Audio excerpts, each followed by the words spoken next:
Se abre la sesión. Excelentísimos e ilustrísimos señores académicos de la Real Academia de San Dionisio de Ciencias, Artes y Letras, dignísimas autoridades civiles, militares y educativas de nuestra ciudad, delegado de Economía, Hacienda y Financiación Pública del excelentísimo Ayuntamiento de nuestra ciudad, delegado del rector magnífico de la UCA en el campus de Jerez, vicario de Asuntos Jurídicos de la Diócesis de Jerez, representantes de las entidades benefactoras de esta Real Academia, Fundación Cajasol, Fundación La Caixa, Bodegas Williams & Humbert, amigos de la Academia, familia Padilla Domínguez, señoras y señores, queridos amigos. Hoy es un día de gran alegría en esta Real Academia. Siempre que ingresa un nuevo académico, en esta ocasión en calidad de correspondiente, es un motivo de júbilo y satisfacción.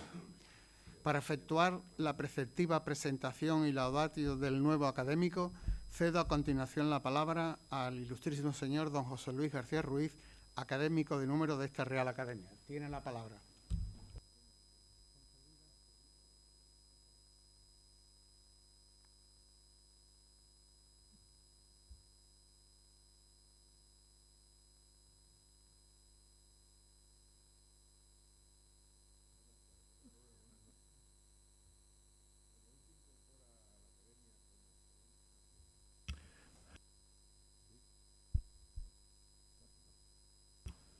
A ver, sí. Decía que hoy se incorpora a la academia como académico correspondiente Rafael Padilla González, y para mí es una satisfacción hacer esta presentación y servirle un poco de telonero. No solamente porque Rafael es un compañero y amigo mío desde hace ya muchísimos años, quizás 40 o quizás más, sino también porque es una persona que para ser nuevo académico pues tiene méritos más que sobrados.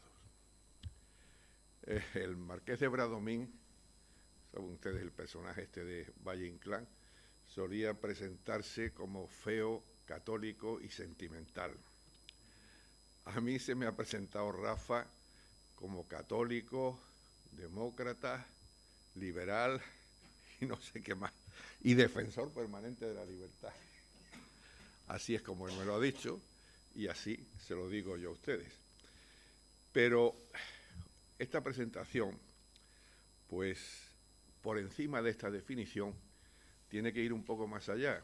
Y les voy a decir por qué. Porque yo creo que Rafael es un personaje poliédrico, que tiene distintas facetas y distintos planos, y todos ellos tienen suficiente entidad como para que yo les dé un pequeño tratamiento diferenciado. Y así, cuando yo tengo que analizar la personalidad de Rafael, pues yo soy capaz de distinguir por lo menos 4 planos diferentes, y seguramente me puedo quedar corto. Pues el primer plano sería el de su perfil académico. Él se anuncia, creo que lo he visto en algún documento, como catedrático jubilado de Derecho Mercantil de la Universidad de Cádiz. Y yo creo que es simplemente catedrático de Derecho Mercantil, porque los catedráticos, perdónenme ustedes la inmodestia, no nos solemos jubilar nunca, porque no se es catedrático porque se saquen unas oposiciones, sino porque previamente a estas oposiciones hay por lo menos una media vida previa en la cual ha habido que ir demostrando la excelencia académica. Y así Rafael, antes de hacer las oposiciones de catedrático, puede presumir de que fue premio Maestranza de Sevilla, donde estudió la carrera de Derecho, al mejor expediente académico. Y posteriormente, cuando en la Universidad de Cádiz hizo el doctorado, pues también puede presumir de ser premio extraordinario del doctorado. Y luego esa media vida previa académica, pues hay que continuarla en otra media vida académica que viene después y en el cual hay que seguir, digamos, dando la talla al nivel académico correspondiente. Y así, pues después de hacer su doctorado, que fue antes naturalmente en la cátedra, en una cosita un tanto extraña, que luego les diré brevísimamente en qué consiste, que es el contrato de Time Charter. Pues luego sacó la cátedra, pero bueno, después de sacar la cátedra, pues ha ido desempeñando diversos puestos y cargos académicos. Así que Rafael ha sido director, in illo tempore quizás ya, de la escuela aquella que hubo en Jerez de Relaciones Laborales, Trabajo Social y Turismo. Y luego ha sido director del Departamento de Derecho Mercantil de la Universidad de Cádiz. Y luego, pues también en esto que ahora se ha puesto de moda, de que los profesores también tienen que hacer gestión, ha sido secretario general de la Universidad de Cádiz. Yo si algo lo digo mal, tú me corriges, Rafa. Bueno, junto a este plano primero, que es el plano académico, hay un segundo plano, que es el plano investigador. Les he hablado a ustedes de su contrato de Time Charter. No sé si ustedes tienen idea de lo que es, pero para los que no sepan exactamente lo que es, le diré que un contrato de Time Charter es un contrato de fletamento, por el cual se rigen las relaciones entre un señor al cual llamamos fletador y que es el que va a dar las instrucciones comerciales, y un señor al cual llamamos armador, que es el que va a operar, en este caso concreto, si hablamos del mar, el buque, o si hablamos del aire, el avión correspondiente. Y, naturalmente, un contrato de Time Charter tiene una serie de obligaciones y demás, y de organización de las responsabilidades económicas, que yo no me voy a detener en ellas para no darle a ustedes la vara, pero que, digamos, son o contemplan todo esto, el amplio espectro de ese contrato de Time Charter. Naturalmente, si el Time Charter es un contrato de fletamento de barco o avión entre un fletador y un ¿cómo era esto? El otro, el armador, que iba a decir el cargador, es un error mío ahora que estamos en Semana Santa. Pues si ese contrato es entre un fletador y un armador, ya verán ustedes que lo importante de ese contrato tiene mucho que ver con el transporte. Es decir, porque no tiene un sentido un barco o un avión si no se está pensando en para qué va a servir exactamente. En todo caso, ahí se inició un camino que ha convertido a Rafael en un gran especialista en lo que es el derecho de la navegación marítima y aérea. Por lo cual era inexorable que al mismo tiempo Rafael pues se convirtiese también en el director del grupo de investigación de Derecho Mercantil de la Universidad de Cádiz, que, digamos, ya por aquello de Cádiz y por donde estamos y el mar y tal, pues tiene un componente fundamental de tema marítimo y de tema de navegación en general. Naturalmente, un trabajo investigador o un perfil investigador, pues obliga a publicar, o mejor dicho, la publicación es la consecuencia directa de ese perfil investigador.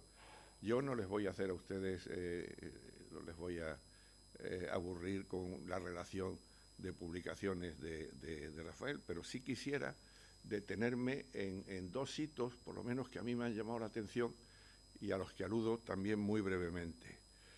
En uno existe, digamos, un manual de derecho mercantil que se publicó por la Universidad de Sevilla, que coordinaron dos profesores de Sevilla, entre otros el muy conocido profesor Guillermo Jiménez, y luego por Parcial Pons. Y ahí Rafa fue el encargado de la parte referida a la navegación, ¿no? Bueno, ¿y por qué destaco yo esta cosa? Pues miren ustedes, porque ese manual lleva 14 ediciones, y eso no es nada baladí, no es ninguna tontería, ¿eh? Y luego hay otro pequeño hito que también quiero citar, que es que existen unas lecciones de Derecho Mercantil en las cuales, también coordinadas por el profesor Jiménez, y donde Rafael intervino, yo creo que en combinación con el profesor Pendón, que lo veo desde aquí, y que se ocuparon de la parte de transporte, ¿no? Derecho del transporte, y que esas lecciones en 2025 llevan la asombrosa cifra de 26 ediciones. Ustedes saben lo que son 26 ediciones de un manual o algo, es algo muy, muy, muy importante y muy fructífero. Bueno, pues el tercer plano de Rafael se correspondería con un perfil que yo denomino de protagonismo social. y que nos conduce a un caleidoscopio de actividades en un doble aspecto, el que tiene que ver, naturalmente, con su condición de catedrático y el que yo referencio a su condición de miembro activo de la sociedad civil jerezana. Como catedrático, Rafael, en su vida profesional, ha sido árbitro único en muchos arbitrajes de equidad, tanto civiles como mercantiles. Ha sido presidente del Tribunal Arbitral de la Cámara de Comercio de Jerez. Ha sido miembro de la Corte de Arbitraje de la Cámara de Comercio de Cádiz. Ha sido presidente de la Fundación Universitaria de Jerez y ha sido también presidente de la sección andaluza española de la Asociación Española de Derecho Marítimo. Como miembro activo de la sociedad jerezana, que es el otro aspecto de este tercer perfil, Rafael presidió durante muchos años el Consejo Económico y Social de Jerez. Si tenemos en cuenta que durante los años de su presidencia, digamos que se produjo la sucesión de un alcalde y 3 alcaldesas, Pedro Pacheco, Pilar Mamen Sánchez y María José García Pelayo, no se les escapará a ustedes el hecho de que para lidiar en ese ámbito, Rafael tiene forzosamente que tener una excelente mano izquierda. Pero al mismo tiempo hay otras cosas dentro de la sociedad civil jerezana que yo quizás valoro más incluso. Una es que ha sido durante muchos años vicepresidente y presidente después de la Unión esta de Paralíticos Cerebrales, de UPACE. Y al mismo tiempo, algo que para mí es definitivo, que ha sido vicepresidente y también presidente, y si no estas cosas no viven, no funcionan, de la Asociación de Reyes Magos de Jerez, a la cual yo también pertenezco porque él y yo somos, me parece que Melchor, los dos, ¿verdad? Y en el cuarto plano, lo que quiero destacar de Rafael es que tiene una trayectoria muy significativa en lo que yo denomino aquí en lo escrito como un incansable publicista. Son ya más de 40 años, los que el profesor Padilla lleva ligado al grupo editorial Joly y ha sido coetáneo de su expansión. Primero empezó en aquel solemne, tradicional y único diario de Cádiz, al cual luego siguió el diario de Jerez, hasta llegar a los 10 periódicos que hoy cubren la geografía andaluza. Y desde esta perspectiva es y sigue siendo consejero editorial del grupo editorial Joly, Sevilla, y consejero editorial, que comparto yo con él, aquí en Jerez, del diario de Jerez. Y aunque él no habla de esto, ni me lo ha comentado siquiera, pero yo tengo para mí que sus conocimientos en derecho mercantil han debido ser más de una vez pauta y consejo en la toma de decisiones importantes de esa expansión empresarial. Pero es que además, y esto también yo lo valoro extraordinariamente, Rafael lleva desde 1996 en los diarios de Cádiz, en el diario de Jerez, y luego desde 1999 en todos los diarios del Grupo Joly, publicando una columna semanal bajo el título de Postdata. Hagan ustedes los números. Son más de 1.500 columnas. Es una barbaridad. Y yo algo sé de eso, pero en muchísima menor cantidad. Y les digo a ustedes que hacer una columna semanal es muy complicado, primero porque hay que buscar el tema, pero lo más complicado, ¿saben ustedes qué es? Que en los periódicos se dispone de un espacio limitado medido en caracteres con espacios y tienes que someterte a esos caracteres con espacio, con lo cual lo difícil de una columna no es parirla, es reducirla diciendo lo que tú quieres decir. Eso es muy complicado. Pues más de 1.500 columnas tiene el profesor Padilla. Claro, con estos 4 planos que he citado y con este bagaje tan variado, pues es claro que Rafael Padilla hubiera podido escoger casi cualquier tema para su entrada en esta academia como correspondiente. Pero ha elegido uno que supone en estos momentos una gran valentía. Como sabéis por la convocatoria, su intervención se titula Verdad y fe en el mundo de hoy. Mundo el nuestro que se caracteriza, como todos sabemos, por ser decididamente relativista. Yo me abstengo de entrar en el tema, no solamente porque esto es una simple presentación y no un discurso de réplica, sino porque no me siento capaz de abordar, sinceramente, un tema de tanta enjundia. Así que, Rafael, el toro entero para ti. Muchas gracias.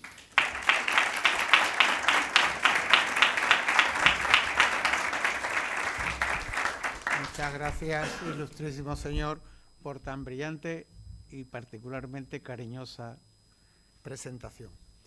A continuación, me complace ceder la palabra al conferenciante de esta tarde, ilustrísimo señor don Rafael Padilla González, para que pronuncie el discurso de toma de posesión como académico correspondiente de esta Real Academia de San Dionisio de Ciencias, Artes y Letras. Tiene la palabra.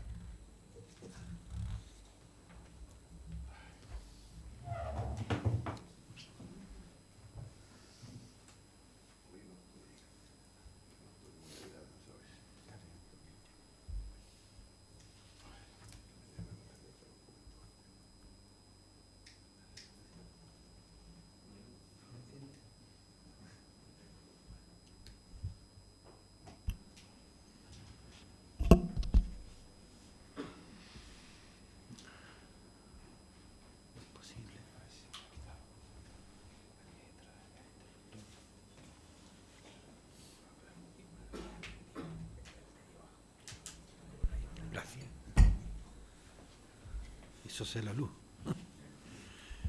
Con la venia. Concedida. Excelentísimo presidente de la Academia, excelentísimos e ilustrísimos miembros de la misma, excelentísimas e ilustrísimas autoridades, señoras y señores, amigos y amigas. Es de justicia, yo creo que después de las palabras oídas, que yo comience mi discurso agradeciendo a mi amigo, el profesor García Ruiz, ese cariño con el que me las ha dirigido. Están sin duda escritas con el aprecio que ambos nos profesamos y que se alarga mucho más de lo que él cree, porque él fue profesor mío en aquel primer año de Derecho en la calle Porvera. O sea, hace 2 o 3 semanas, más o menos. Luego compartimos facultad, tanto en la Facultad de Monte Alto como en la Facultad de la Asunción. Y cuando llegó mi hora, pues compartimos también el noble oficio de catedrático en la Facultad de Derecho de Jerez de la Frontera de la Universidad de Cádiz. Han sido muchos los cursos que hemos compartido los dos. Hemos compartido además alegrías, penas, personales y universitarias. Y de ahí nació una amistad sincera y un reconocimiento mutuo que justifican el cariño que hoy, con su presentación, ha querido expresar públicamente hacia mí. Muchas gracias, Luis, por cuanto has dicho, y muchas gracias también por tantos ratos que hemos compartido, en los que me aportaste siempre la coherencia y profundidad de tus conocimientos y el aprendizaje de esa forma tan tuya, sosegada y sabia de ver la vida. Gracias, Luis. Entrando ya en el objeto de mi intervención, quiero, en primer lugar, manifestar mi agradecimiento por haber sido designado miembro de la Academia.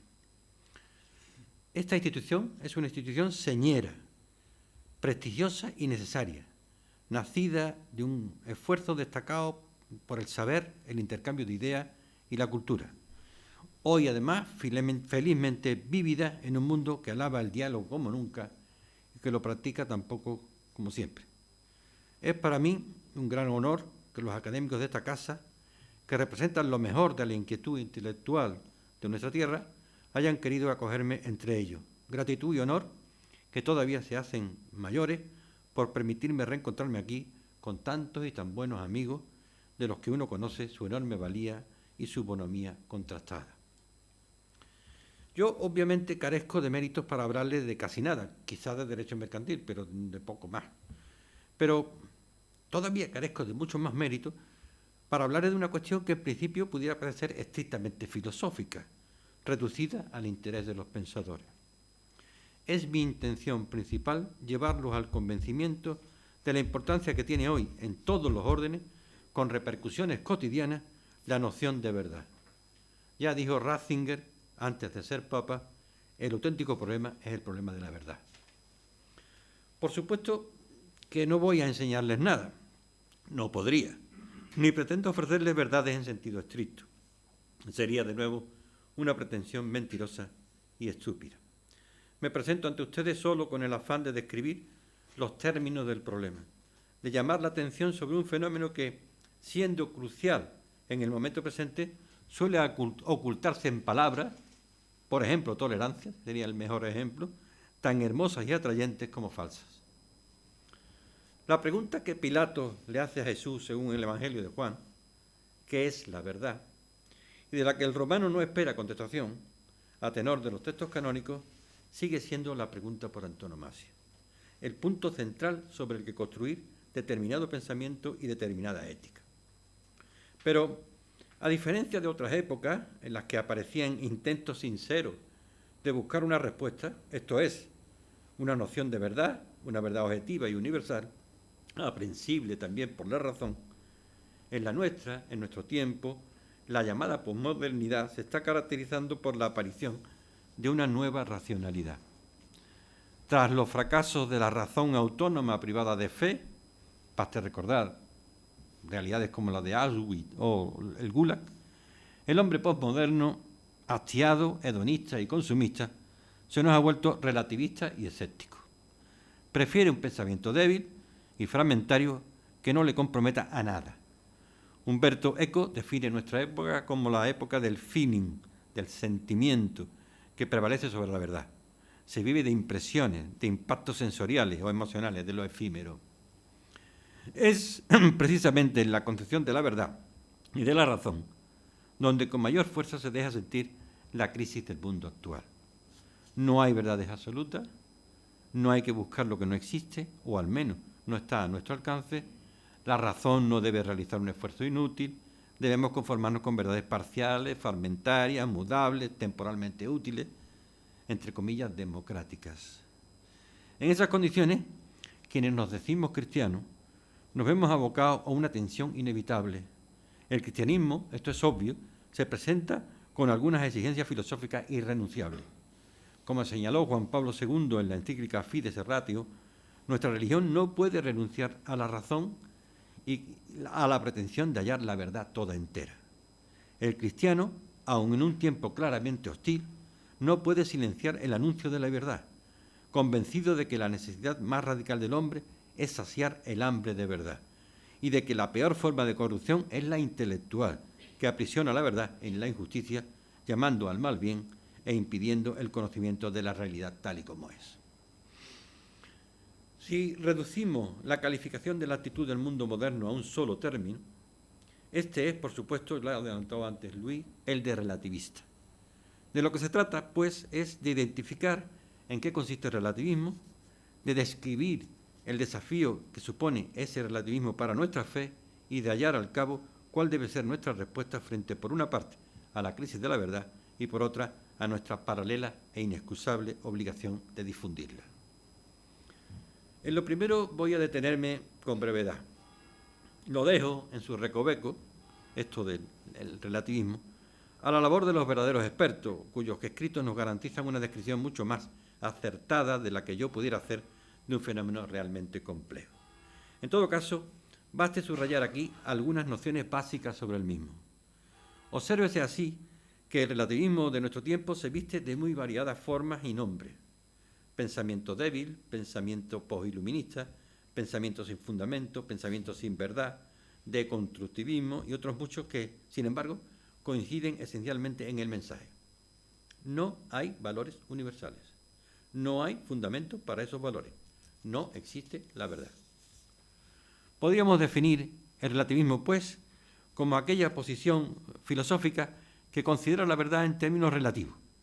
Lo verdadero y lo falso, lo bueno y lo malo, son conceptos relativos a un punto de vista y a un concepto determinado. Para el relativismo, el juicio que merecen las cosas y las situaciones está completamente influido por el tiempo y el modo de acercarnos a ellas. La verdad no es, así, algo fijo y estático, sino algo dinámico, una verdad, entre otras muchas, además sucesivas en el tiempo.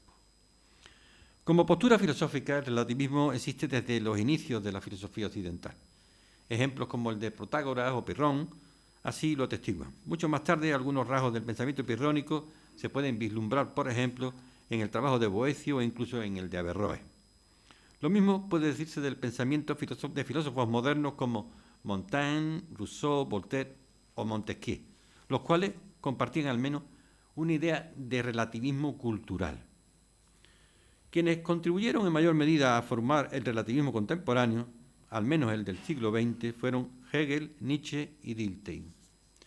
La frase de Nietzsche, "no quiero hechos sino interpretaciones", fundó lo que se conoce como el perspectivismo nietzscheano, que es una forma radicalizada de relativismo. Tanto Nietzsche como Hegel y Dilthey modificaron la manera de hacer ciencia y filosofía en el siglo XX e influyeron en corrientes filosóficas tan cercanas al siglo XXI como el postestructuralismo. No me voy a detener mucho en él, critica el estructuralismo, que es la teoría contraria, y sobre todo critica la objetividad del estructuralismo, o el poshumanismo, que descarta el humanismo tradicional y, por ende, que el hombre sea la medida de todas las cosas. Nietzsche llega a decir que la verdad no es más que una ficción. Su grado de veracidad, decía, es relativo al contexto y la fuerza del discurso que la anuncia. En el siglo XXI, el relativismo, que niega verdades absolutas y universalmente válidas, se manifiesta en diversas áreas, incluyendo la filosofía, la cultura y la ética. En cuanto a los tipos de relativismo, muy sucintamente, podemos hablar fundamentalmente de 4. El relativismo noseológico o cognitivo sostiene que no hay verdades universales. Todo conocimiento es relativo a las condiciones o el contexto de quien lo define. Una forma de relativismo noseológico o cognitivo es el subjetivismo, pero a él me referiré un poco más tarde. El relativismo cultural, en segundo lugar, y moral, argumenta que no hay verdad absoluta, sino que la verdad depende de cada individuo, en un espacio de tiempo concreto. Afirma que la diversidad de ideas culturales no puede reducirse a una única forma, ya que todas las sociedades son distintas. Como relativismo moral, esta forma de relativismo tiene mucha influencia posterior cuando se enfrenta a dilemas éticos que acaban conformando leyes que acaban rigiendo las sociedades. Es una forma en que el relativismo llega a la vida diaria a través de las leyes. En tercer lugar, el relativismo lingüístico, según el cual dos personas que hablan distintos idiomas pueden conceptualizar la realidad de distinta manera, sin que ninguna sea la correcta o verdadera. Y hay incluso un relativismo que se refiere a la ciencia, el relativismo en física, que sostiene que la verdad es relativa al modelo según al cual se la observe. Por ejemplo, la convivencia entre la física general, o la física clásica, y la física cuántica nos muestra que hay dos modelos de física contrarios en sus postulados que al mismo tiempo funcionan como paralelos y verdaderos ambos. Si de sus características hablamos, de las del relativismo, se destacan las siguientes. El conocimiento no es único y absoluto, sino que existe en comparación a otra cosa o a su contexto. Por ejemplo, algo es considerado bueno solamente en comparación a algo malo y en una circunstancia concreta. Segunda, el saber está condicionado por la cultura, la moral y los preconceptos que tiene cada individuo. Por ejemplo, algo es verdadero en una cultura determinada, por ejemplo en la cultura occidental, pero en otra es considerado falso, debido a las creencias y costumbres que condicionan la definición de los conceptos. La noción de relativismo, en tercer lugar, se aplica al campo del conocimiento en general, aunque se distingue mejor en el ámbito de la moral, la ética y la cultura. Cuarto, las diferentes maneras de interpretar y explicar el mundo son válidas, todas, mientras se formulen en base a argumentos comprensibles y justificables. Toda forma de ver el mundo es válida.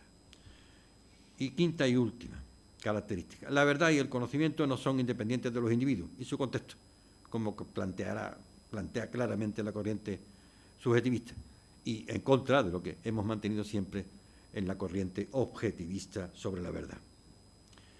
En relación a la crítica que este pensamiento merece, señalaré sucintamente que a partir de sus postulados todo termina resultando subjetivo en sentido amplio.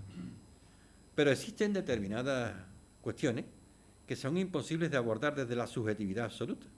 Se pierde la coherencia al intentar aceptar absolutamente todos los puntos de vista. Por la falta de parámetros, el relativismo se acerca a la corriente, como ya anuncié, subjetiva.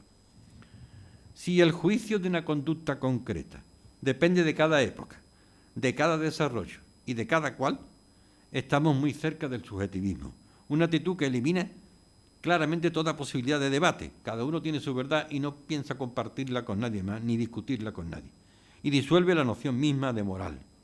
De este modo, el relativismo moral se convierte en una forma de amoralidad.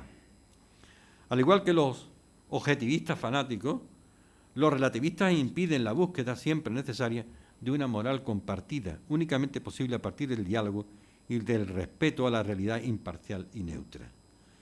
Existen, sin embargo, sutiles diferencias entre relativismo y subjetivismo. Para el relativismo, la verdad depende del contexto, mientras que para el subjetivismo la verdad es una cuestión del sujeto, es una cuestión individual, subjetiva e independiente. Ambas posiciones se la critica por su peligro moral, ya que ponen en duda la idea de que deben existir reglas generales para la convivencia. Algunos detractores del relativismo incluso se apoyan en la lógica para afirmar que el relativismo se contradice a sí mismo. Según la lógica, como disciplina filosófica podemos tomar la afirmación toda verdad es relativa como un enunciado que pretende ser verdadero. Si esto es así, entonces la afirmación resulta contradictoria, ya que sostener que toda verdad es relativa implica que incluso este hecho mismo, esa verdad misma, es relativa, y por ende falto de firmeza para cimentar alguna tesis. O por el contrario, si se acepta que caben todas las verdades, en todo caso serían tanto como admitir que puede haber alguna verdad absoluta, al menos como posibilidad. Me parecen especialmente equivocados aquellos, hoy legión, que se afirman relativistas y al tiempo adalides de los derechos humanos fundamentales. No hay manera de conciliar ambas posturas. Tales derechos son una prueba indiscutible que avala el objetivismo moral. Defender la Declaración Universal de los Derechos Humanos implica ser antirrelativista. Dicho texto no acarrea la imposición de una moral cerrada, sino la orientación hacia la adecuada estructura de un mundo menos cruel y mejor. Y, desde luego, un conjunto de valores compartidos que está muy lejos del relativismo tal y como lo conocemos hoy. En este ambiente relativo, subjetivo y negador de bases sólidas, universales e inamovibles, 4 son los pilares en los que podríamos resumir el pensamiento posmoderno que, como he anunciado, constituye la primera parte de mi intervención. 4 pilares. Primero, de la limitación y contingencia de la razón se pasa a afirmar que el hombre no es capaz de conocer la verdad objetiva, que de hecho no es deseable la verdad, pues quien dice que la tiene cae en el dogmatismo y en la intolerancia. Es preferible alcanzar verdades parciales, subjetivas, mías, hoy y no sé si mañana. De ahí la incertidumbre de nuestro tiempo. Segundo, de la condición histórica de todo pensamiento se pasa al historicismo radical, sosteniendo un total contextualismo y negando toda objetividad y universalidad a las afirmaciones sobre lo real y a los valores. Frente al universalismo propio de la razón fuerte, presentan lo particular o diferente. De ahí el escepticismo de nuestro tiempo que acarrea también el relativismo. Tercero, de la crítica al imperialismo de la razón y la ciencia y a los sistemas cerrados, se pasa a afirmar que no es posible acceder al fundamento último de las cosas, que no hay tal fundamento, que nada valen los grandes relatos que pretenden conocer lo real en su globalidad y sentido, sino que solo hay fragmentos y experiencias efímeras. De ahí el innegable pesimismo también de nuestro tiempo. Y cuarto, de la crítica a la metafísica racionalista se pasa a la negación de toda metafísica, para hablar de un pensamiento postmetafísico. No tiene sentido formular preguntas últimas, dicen, porque éstas no tienen respuesta. Y es quimérico pensar en llegar al ser de las cosas con nuestro conocimiento, ni mucho menos al ser infinito, pues solo disponemos de apariencia. De ahí, al fin, otra consecuencia final del relativismo. Hoy el mundo es agnosticista, cuando no nihilista. De la segunda parte de mi intervención, esto es, del desafío que el relativismo supone para la fe cristiana, me ocuparé con alguna mayor extensión.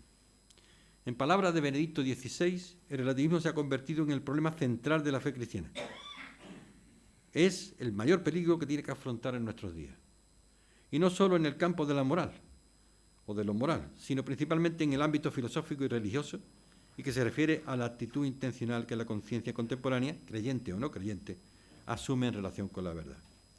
Esa referencia a la actitud profunda de la conciencia ante la verdad absoluta distingue el relativismo del error.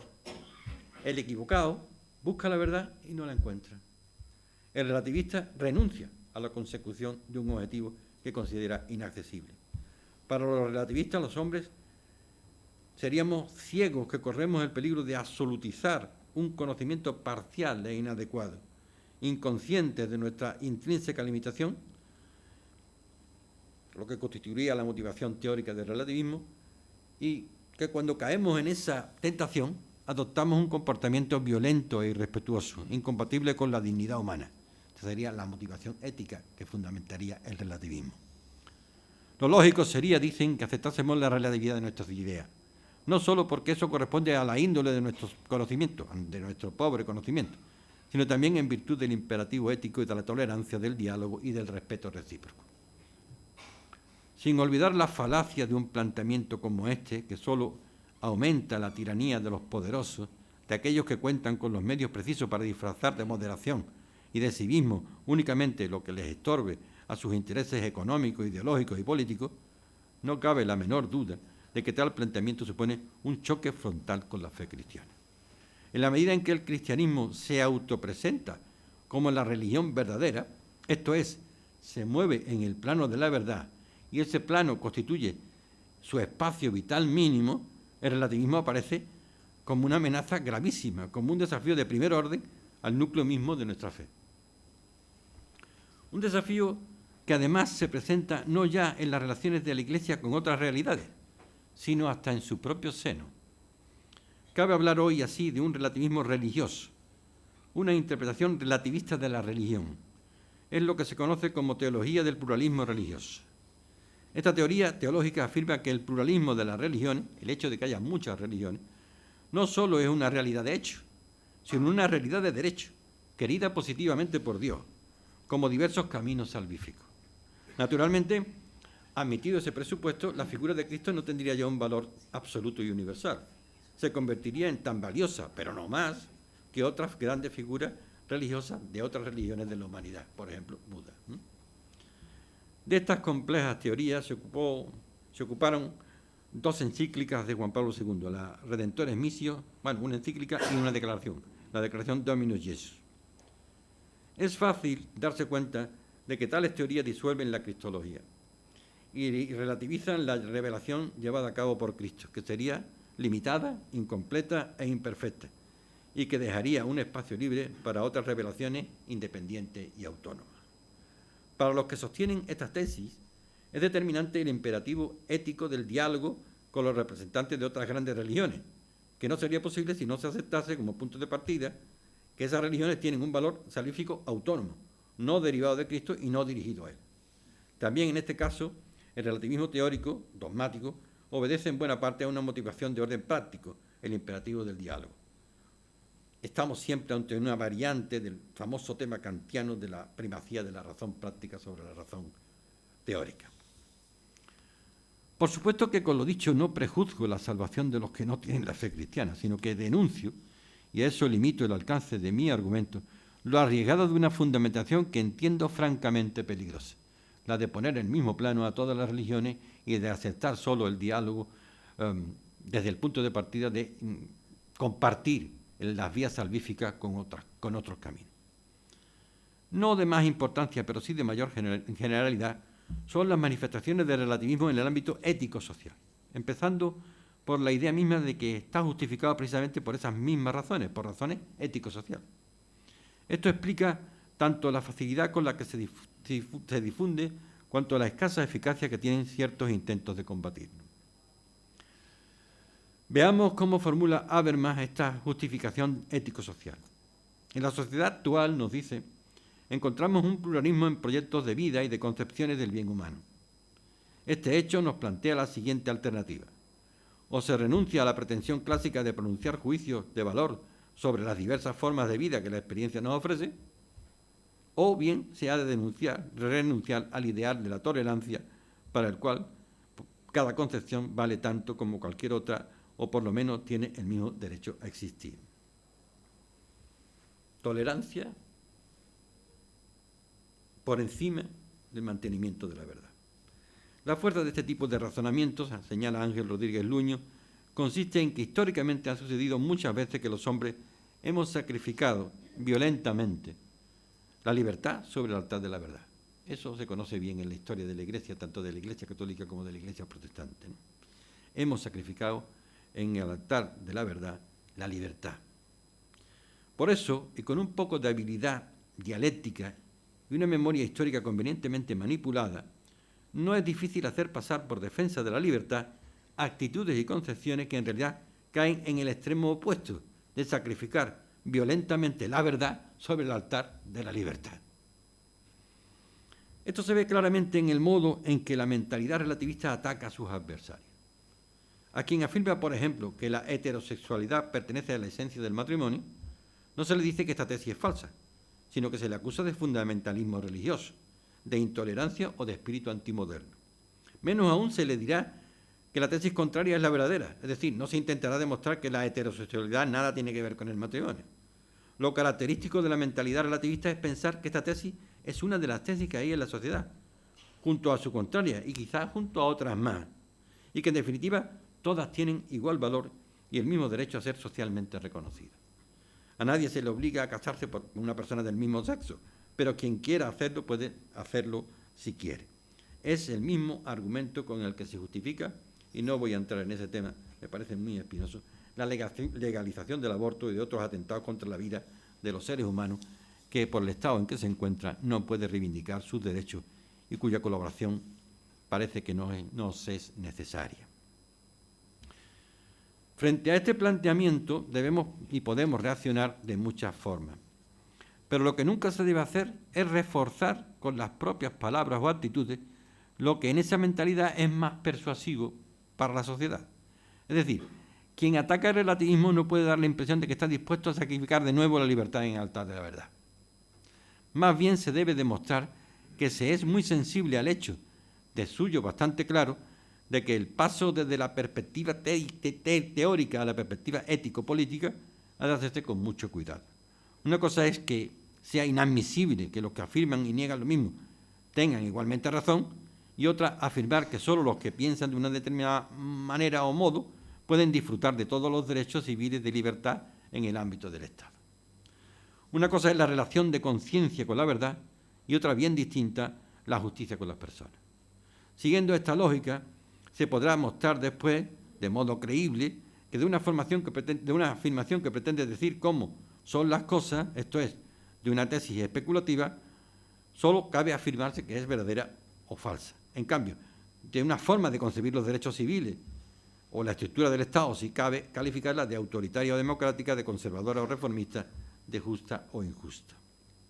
A la vez, hay que recordar que existen realidades, como el matrimonio, que son al tiempo objeto de un conocimiento verdadero y de una regulación práctica según justicia. En caso de conflicto hay que encontrar para estas últimas, para las regulaciones prácticas según justicia, el modo de salvar tanto la verdad cuanto la justicia con las personas. Este último matiz, una verdadera vacuna contra el fundamentalismo, ha sido puesto de manifiesto por el propio Benedicto XVI, quien, al destacar los valores del Concilio Vaticano II, nos explica que es ahí, en la ausencia de posiciones humanamente excluyentes, en la aceptación del diálogo permanente entre fe y razón, donde radica el auténtico sentido de la apertura de la Iglesia al mundo. Acabo de decir que el relativismo en el campo ético-social se apoya en una motivación de orden práctico. Quiere permitir hacer algo a quien lo desee, sin hacer daño a los demás, y esto sería una ampliación de la libertad. Pero el valor de esa motivación es solo aparente. No cabe olvidar los enormes riesgos antropológicos que tal posición conlleva. destacaré dos. En primer lugar, la sistemática huida o evasión del plano de la verdad, propia del relativismo, provoca una excesiva acentuación de lo que los expertos llaman la dimensión técnica de la inteligencia humana frente a su dimensión sapiencial o trascendente. El predominio de la función técnica significa el predominio a nivel personal y cultural de los impulsos hacia los valores vitales, el placer, el bienestar, la ausencia de sacrificio y de esfuerzo, a través de los cuales se afirma y expande el yo individual. La depresión de la dimensión sapiencial de la inteligencia comporta la inhibición de las tendencias transitivas, es decir, de las tendencias sociales y altruistas, y sobre todo un empequecimiento de la capacidad de autotrascendencia, por lo que la persona queda encerrada en los límites del individualismo egoísta. En términos más sencillos, el afán ansioso de tener, de triunfar, de subir, de divertirse, de llevar una vida fácil y placentera, prevalece con mucho sobre el deseo de saber, de reflexionar, de dar sentido a lo que se hace, de ayudar a los demás con el propio trabajo, de trascender el reducido ámbito de nuestros intereses vitales inmediatos, tanto en sentido horizontal, hacia los demás y hacia la comunidad, como en sentido vertical, hacia los valores ideales absolutos, hacia Dios. En segundo lugar, y en estrecha relación con lo anterior, la falta de sensibilidad hacia la verdad y hacia las cuestiones relativas al sentido del vivir lleva consigo la deformación, cuando no la corrupción, de la idea y de la experiencia de la libertad. De la propia libertad, en primer lugar, no puede extrañar que la consolidación social y legal de los modos de vida congruentes con el desorden antropológico del que estamos hablando se fundamenta siempre invocando la libertad. Realidad sacrosanta, pero que hay que entender en el verdadero sentido. Se invoca la libertad como libertad de ignorar, de no saber dar razón más que de las propias posiciones, y ante todo y sobre todo de imponer a los demás una filosofía relativista que todos tendríamos que aplaudir como filosofía de la libertad. Quien le niega el aplauso, pues ya saben ustedes, será sometido a un proceso de linchamiento social y cultural muy difícil de aguantar. Ese es probablemente el sentido de la expresión dictadura del relativismo utilizada por Benedicto XVI también. Todo esto, en el fondo, tiene mucho que ver con la fe cristiana. No parece compatible la creencia en un Dios cuya inteligencia es superior a la del hombre y al tiempo la creencia en verdades mutables, perecederas, cambiantes, sospechosamente cómodas. El relativismo se manifiesta desde luego cercano al agnosticismo, cuando no al ateísmo práctico. El relativismo, en suma, responde a una concepción profunda de la vida que trata de imponer. El relativista piensa que el modo de alcanzar la mayor felicidad que es posible lograr en este mundo nuestro, que siempre es una felicidad fragmentaria y limitada, es evadir el problema de la verdad. Una complicación inútil y nociva, que causa tantos quebraderos de cabeza. Pero esa postura, en principio con tantas y tan aparentes garantías de éxito, tropieza a la postre con el deseo de saber del hombre, con ese anhelo que Aristóteles le adjudicaba por naturaleza, con su ansia intrínseca de verdad. De ahí que no debamos dar nada por perdido y que debamos ocuparnos, para finalizar, me queda ya muy poquito, de la última cuestión propuesta, esto es, de la búsqueda de una respuesta cristiana al problema de la verdad y a la exigencia que nos obliga a su difusión.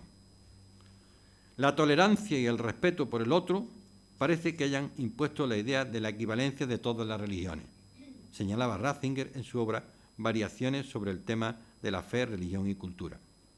Sin embargo, añadía, a la luz de la revelación cristiana, en Cristo se nos ha ofrecido un nuevo don, el don esencial, la verdad, y por lo tanto tenemos el deber de donarlo a los demás libremente.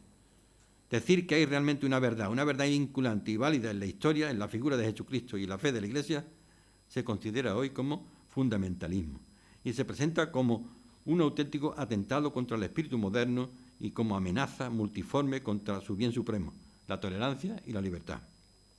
Pero abdicar de la verdad no salva al hombre.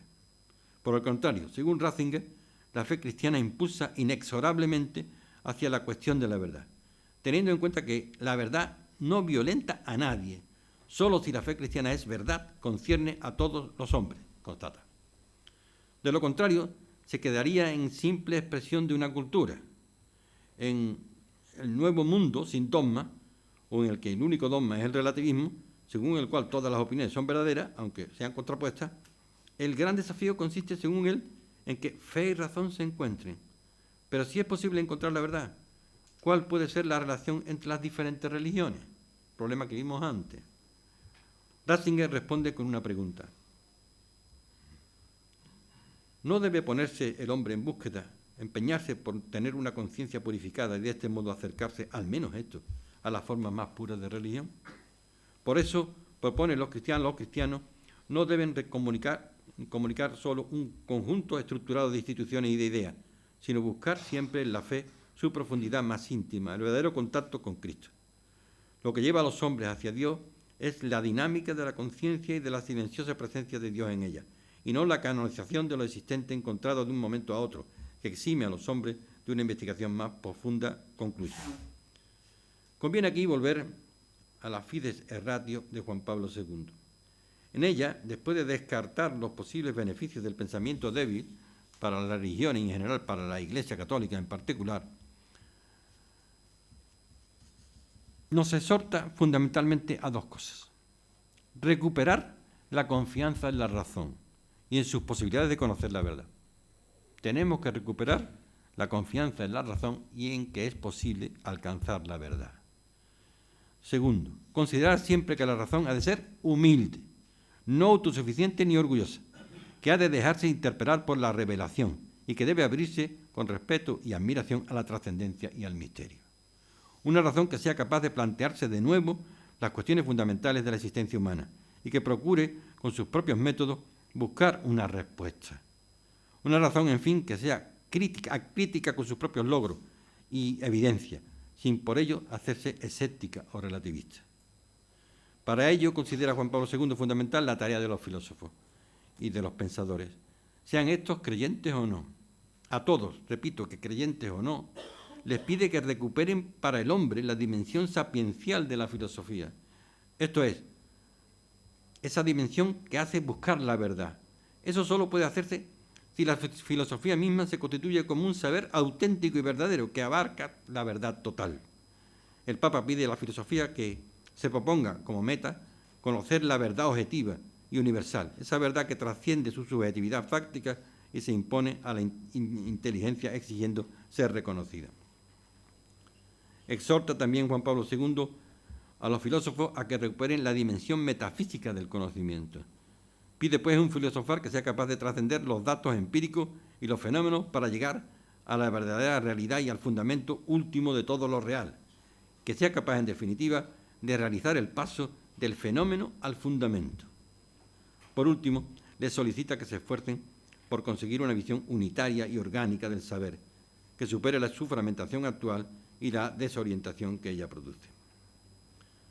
Particularmente a los pensadores cristianos, partiendo de su aceptación de la revelación como verdad y de la filosofía implícita que hay en ella, les solicita que desarrollen en todos sus aspectos estas verdades reveladas, mostrando así la unidad y belleza de la visión cristiana del mundo, haciendo ver también que esta verdad que viene de fuera, que se nos regala, es al mismo tiempo la que mejor responde a las exigencias de sentido del ser humano a su búsqueda de la verdad. No se separa demasiado la encíclica, en realidad, de las tareas ya propuestas por Pascal para el cristiano. Primero, probar que la religión cristiana, la verdad cristiana, es razonable, no contraria a la razón. Segundo, mostrar que es venerable y digna de respeto, pues en ella el hombre se conoce en su justa realidad. Tercero, mostrar además que es amable, digna de ser amada, ya que promete el único y definitivo bien, lo único que vale la pena amar, Dios. Y cuarto, demostrar que es verdadera después de haber hecho desear que lo sea. El Papa Francisco, en su encíclica Laudato Si, afirma que un resultado veraz de este relativismo es la omnipresencia del paradigma tecnocrático y la adoración del poder humano sin límite. El poder humano sin límite, uno sonríe al pensar en la idea del superhombre radical, fomenta en la humanidad que todo se vuelva irrelevante y que hasta los más importantes, la vida humana, se transforme en algo funcional a los intereses inmediatos. Tal ombliguismo, como señala Francisco, provoca al mismo tiempo la degradación ambiental, la degradación humana y la degradación social. Esta cultura del relativismo, propia de nuestra época, afirma Bergoglio, empuja a una persona a aprovecharse de otra y a tratarla como mero objeto. Cuando no hay verdades objetivas y principios sólidos, cuando no existe un marco referencial trascendente, añade, el relativismo impulsa la civilización del espectáculo y la cultura de la muerte. De ahí que no es posible creer que los proyectos políticos o las fuerzas de la ley serán suficientes para evitar comportamientos que nos dañan, cuando es la cultura la que se corrompe y ya no se reconoce alguna verdad objetiva o unos principios universalmente válidos. Las leyes solo se entenderán como imposiciones arbitrarias y como obstáculos a evitar. Ese relativismo que tanto promueve nuestra progresía es el mismo relativismo que fomenta el liberalismo radical, porque las reglas del juego, sin valores, no sirven para nada. Y aquí un gran punto de conexión que hace comprensible la alianza moderna entre el socialismo utópico y el ombliguismo propio del liberalismo radical.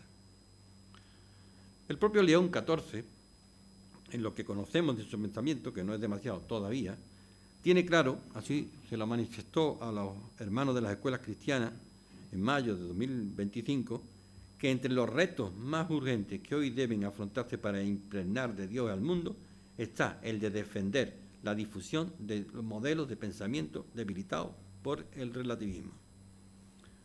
El de detener la difusión de modelos de pensamiento debilitados por el relativismo.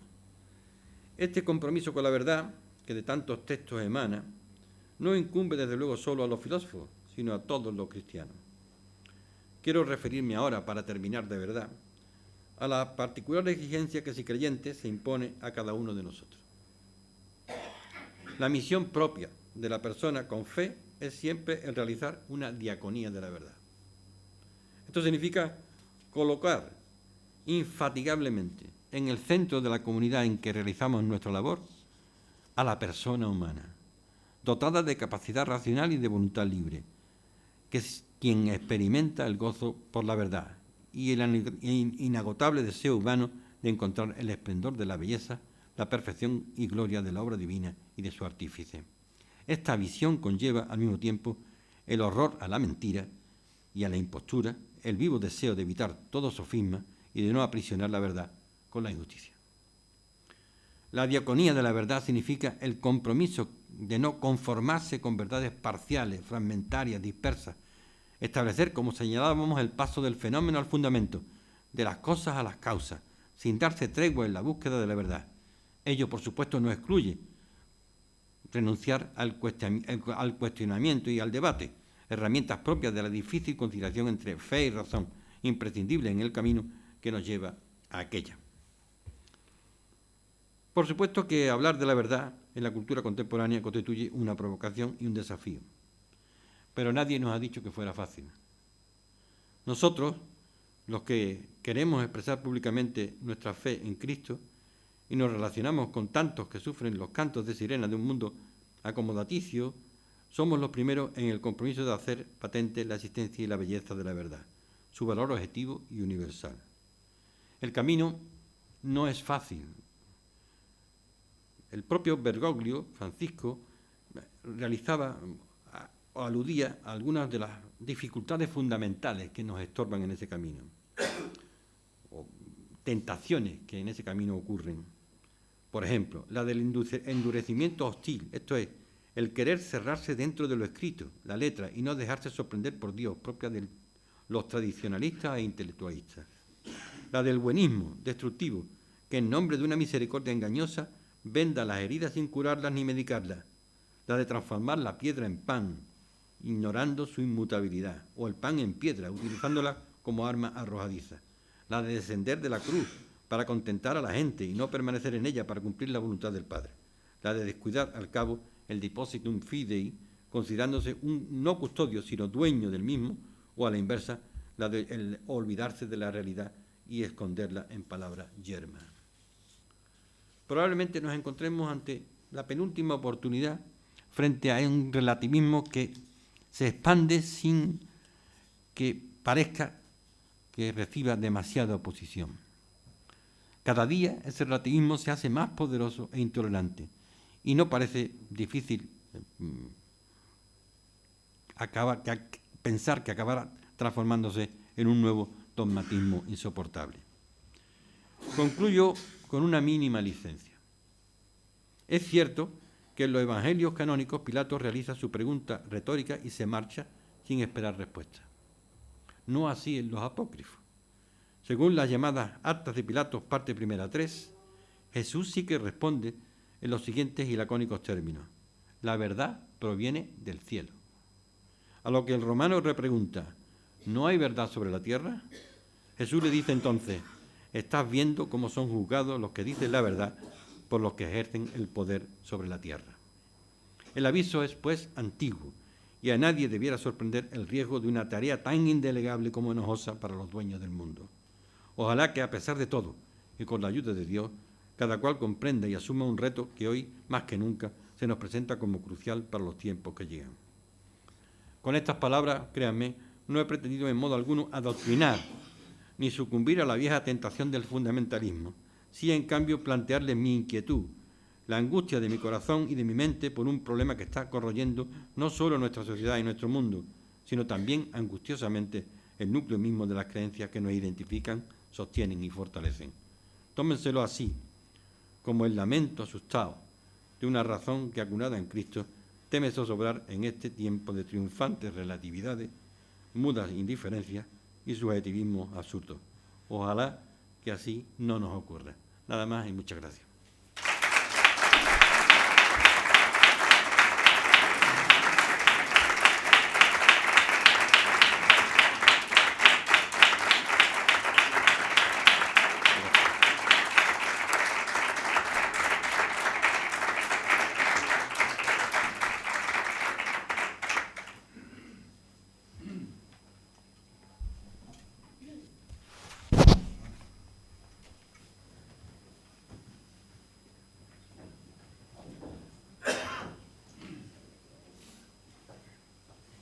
Presidente, un honor imponerte la medalla de la Real Academia de Ciencias Científicas. Muchas gracias.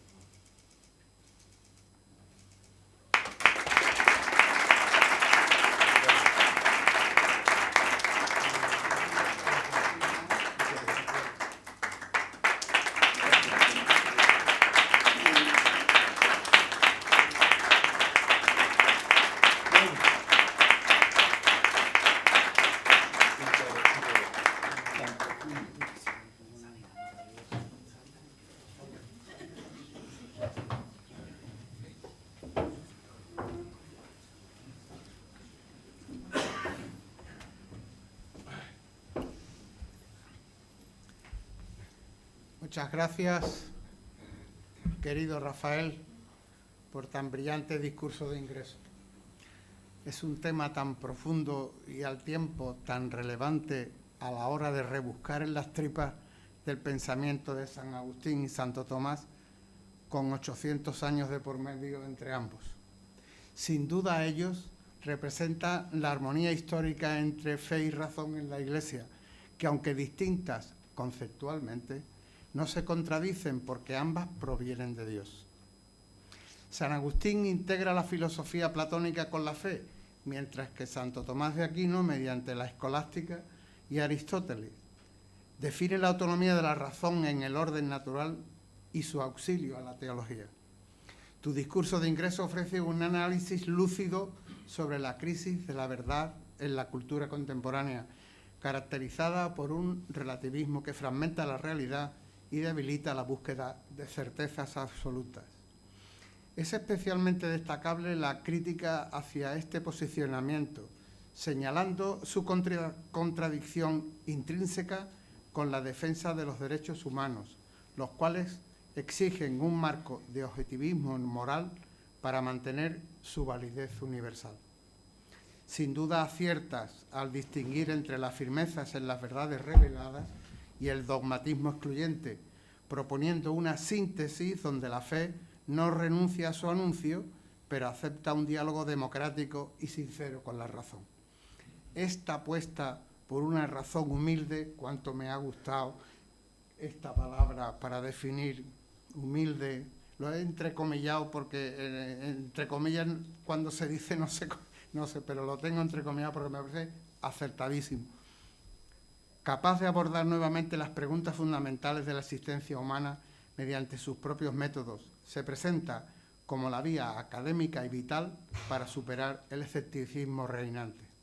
Finalmente, la exhortación a ejercer una diaconía de la verdad para los dominadores de las lenguas clásicas. Querido vicepresidente de Letras, ¿cuánto habrá gustado de esta palabra griega tan determinante y tan bonita? Decía diaconía de la verdad, posiciona al compromiso intelectual y religioso como un servicio necesario frente a la manipulación y la incertidumbre del mundo actual, actuando como servidores en lugar de buscar poder, reflejando así el ministerio de Jesús. En conclusión, tu sólido discurso defiende que la recuperación de la confianza en la capacidad de la razón para alcanzar la verdad objetiva es esencial tanto para la convivencia social como para la integridad de la fe. Enhorabuena por tan espléndido discurso de ingreso. Para finalizar, quiero agradecer la presencia de todas las autoridades que nos acompañan, a los ilustrísimos señores académicos, a los benefactores y amigos de la Academia y a todos los que hoy nos honran con su presencia, emplazándoles para el próximo martes, día 17 del presente mes de marzo, para asistir al concierto de piano in memoriam de Marian Layana a cargo de alumnos de la Escuela Belén Fernández bajo la dirección de doña María Jesús Durán Coiles. Sin más consideraciones, se levanta la sesión. Muchas gracias a todos.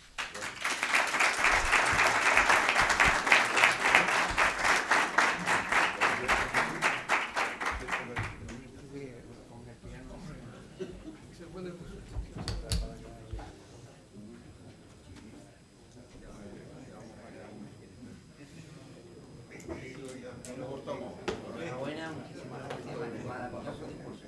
Encantado. Estaba ahí atentísimo. Enhorabuena,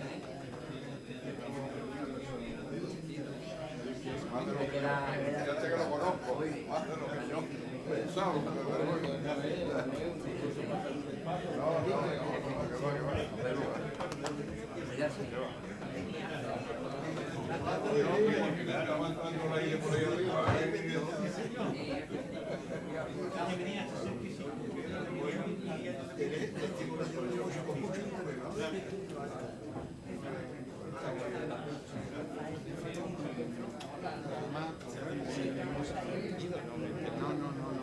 Muy comprometido. Pero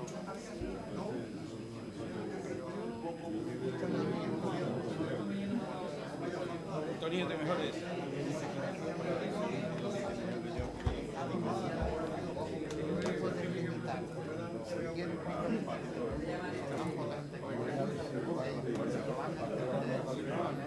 ese estudismo quedará para la historia. Tenemos que ir un rato para hablar del martes que viene, ¿vale? Porque yo creo que están informando Juan María, están informando, repasamos ahora mismo todo, ¿Cómo está usted? Muy bien, ya te veo que estás muy interesado en lo del martes y que está todo organizado. Tan complicado es cualquier cosa, pero bueno. Pero vamos, la familia está más tranquila. Sí, no. Muy bonito porque es importante. Tenemos una pianista con 9 años. Tiene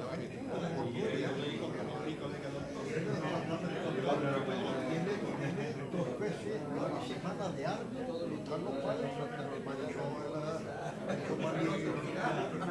María Jesús, que es una amiga de chica.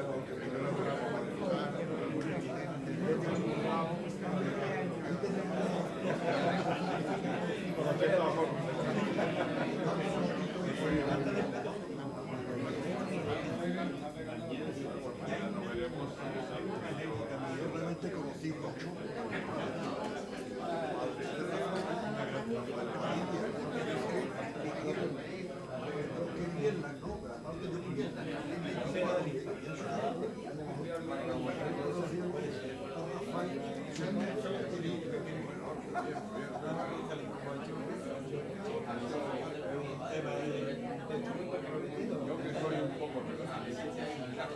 Ya lo sé.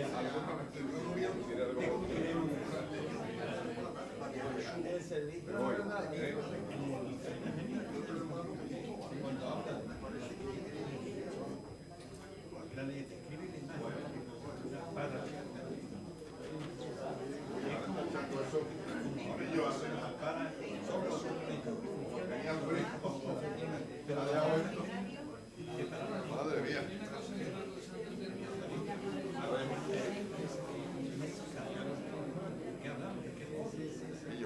Bueno, había cierto conocimiento de por algunos muy reducido de que desde época. Me ha puesto mi mujer, el forro, para que no tenga frío. Tú tienes un forro. Yo con el forro me pierdo. Muchísimas gracias por el cariño de siempre. Ya sabes que hoy estoy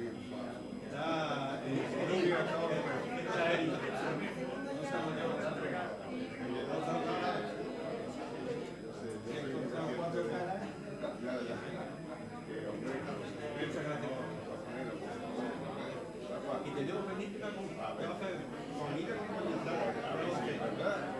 bueno, ahora me pongo. Ponte de verdad. Ponte de verdad.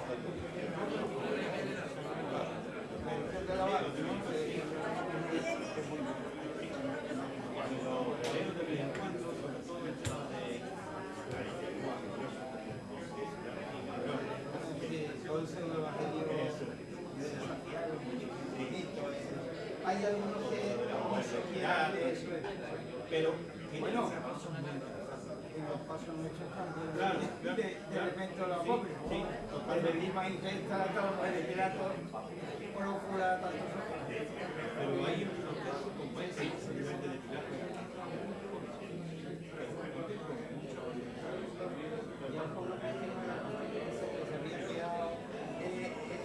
Ese escepticismo de Es pilar. es que se ha aplicado así, Pero yo no lo